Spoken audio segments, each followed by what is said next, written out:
पर हर कोई 14 बेलपत्र नहीं चढ़ाता, लेकिन कोई भी इंसान अगर 14 बेलपत्र चढ़ाने का संकल्प लेता है, उस इंसान का जिंदगी बदल जाता है। और हर एक बेलपत्र का अलग अलग मतलब होता है। और आप एक बेलपत्र चढ़ाओगे, ओम नमः शिवाय का जाप करोगे, फिर दूसरे बेलपत्र को चढ़ाओगे। इस तरीके से 14 बेलपत्र का आपको संकल्प लेना है। প্রতিটি বেলপাতা অর্পণের সময় বলবেন ওং নাম নমঃ। 14টি নাম ও মন্ত্র।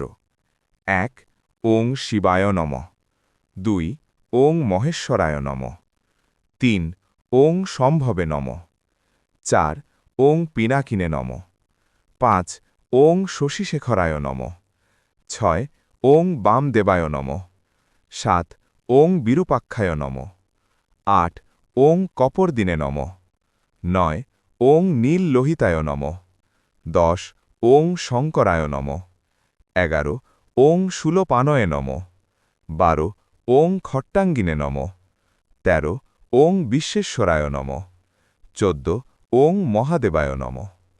বেলপাতা দেওয়ার নিয়ম সংক্ষেপে। বেলপাতা পরিষ্কার জলে ধুয়ে নিন। 3টি পত্র একসঙ্গে থাকলে সবচেয়ে শুভ। উল্টো